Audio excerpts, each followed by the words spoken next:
Footage you were never meant to see.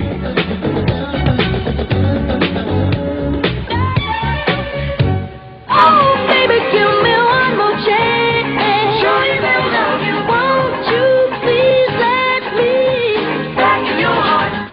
In addition to revisiting the interviews with Michael Jackson that were contained in the ABC special, we've also asked members of the Jackson family to comment on the information that the special chose to include. While the Jacksons are a very supportive family, not all of what they have to say is in complete agreement with Michael. And many of the comments you'll hear have never been revealed publicly until now. We try to get above all of this, the way of being united together. We don't like what some of the things are being said out there, but when you're number one out there all over the world, you get those kind of pot shots at you at all times. You've been so successful and you've amassed so much wealth. You never need to work again. And yet you don't seem to be able to enjoy it. It seems that you're restricted somehow. I enjoy it through my children. I enjoy But I'm talking about you. You just don't seem to enjoy it. Enjoy what? Enjoy your success. Enjoy your wealth. It's hard to, I can enjoy it behind my gates, but I can't go out and enjoy it because it becomes work all over again. Working has been Michael's life from the time he was 5 years old. Oh, darling, I was right to let you go. And as we've already seen, missing out on his childhood continues to affect him to this very day.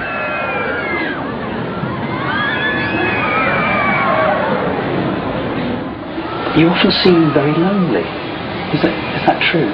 I used to be very lonely, painful lonely. You have no idea. I used to walk the streets looking for people to talk to. I hear Michael saying that he's lonely, but back in those days, Michael had his brothers. He had all his brothers to play with. Yeah, all of them. And so, you know, and the kids that he bought all the candy around, he buy so much candy, and kids would be in a circle, standing around in a circle, and they all be eating candy off the allowance I had given him. But one thing he enjoyed, to see those kids eating that candy, he'd be laughing. Weren't you surrounded by your family, by musicians, by people wanting to be your friend? You were an international superstar. How can you say you had no friends? Because those people spoke to me on a language on another level that was musical, that was entertainment, but to get away from that, to separate oneself from that, and to try to discover the fun things about life. When do you feel lonely? When do I feel lonely?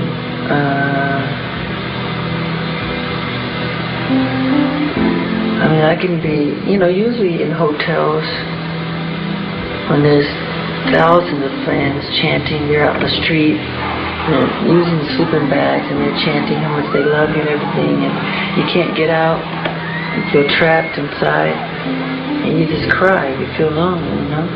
And there's all that love out there, but still you really do feel trapped and lonely, that you can't get out. And if you go to a bookstore, if you go out, if you go to a club, which I don't like clubs, you know, every book you buy, they wonder, why are you buying this? Why is Michael Jackson buying this? Why is he reading this? Or you go to the club, as soon as you go in there, every song is my song, as if I want to hear my music. And everybody starts chanting for me to dance. So it becomes a show all over again. So you can't go anywhere. So wherever you go, you know. That's not much of a life, is it? I know, it's difficult. And I don't want to complain like I'm complaining, because it comes with the territory, but I don't think people understand the other side that comes with it. So they're so quick to call you strange and weird, but it's almost as if you're forced to be different, because it's not normal life, you know? I can do the normal things, go to the store and buy a piece of bread, a piece of candy or something. He can't do that. So that would cause you to become a recluse or to sort of be withdrawn. Do you not sometimes wish that you could go to the local store and Of course. buy yourself some food and come back, or go to a Of course, bar? I want to go to the market, like one of those markets, and take one of those carts and throw some food in there and go down the aisle. I would love to do that. Can you do that? No, of course not. Of course not. I tried, and the whole place stops. You know, and everybody's chanting and getting your autograph, and it's hard. It doesn't work. That's why I love putting on disguises. One of the disguises Michael would wear in public was from his music video, Ghost. A makeup process that took several hours and would turn him into a completely unrecognizable and very large white man. I'll sit on a bench at Disneyland on a fat suit. I just sit there and I love it. I learned so much. Watching people, studying people's characters. And that's what I like. I like going inside. And that's the same thing as performance. You can tell right away when an artist, you can read it on her face when she's dancing. She's counting 1 and 2 and 3 and 4 and 5 and 6. And you can see it. But when that's the wrong concept for dance. Dancing is about feeling, not about thinking. So when they count, they're thinking. To feel, become the bass, become the drums, become the guitar, the strings. You just become a oneness, you know?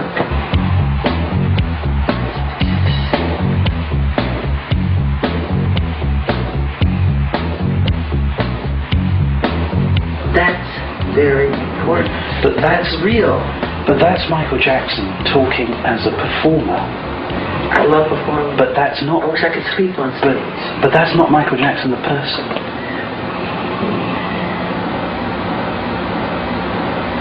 One of the most compelling and revealing lines of questioning that Martin Bashir pursued had to do with the strict discipline that Michael and his brothers endured at the hands of their father. Unfortunately, this is footage that Mr. Bashir and his producers have not allowed us to show you. But we can tell you that it was a very emotional description of beatings with belts and the cords from irons. You remember when you said to me that you just wanted to run away from your father? I hid. I used to hide. Well, one of the things I can see this man tried to do, he tried to pin something on me where I was real brutal.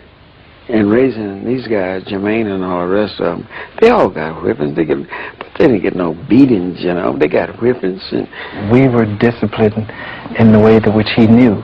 And during that time, all children and parents at the time, with their kids, we had to be in before the lights were on at night, and we had to ask for things. And I thought it was great because it allowed us to become what we became.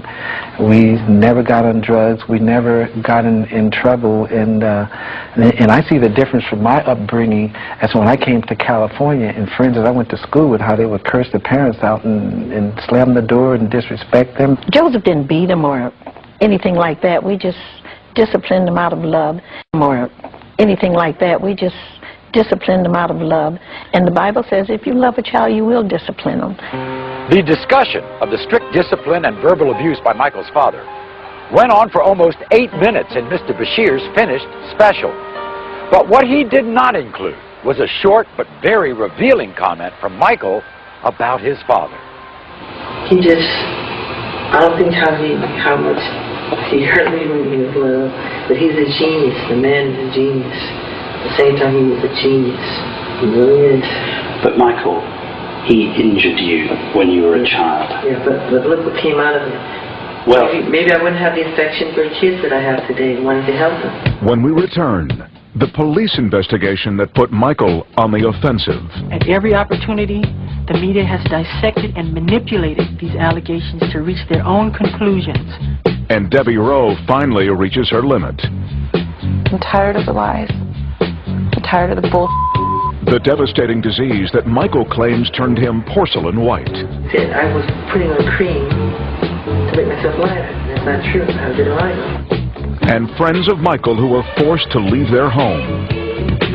All when the Michael Jackson interview, the footage you were never meant to see, continues.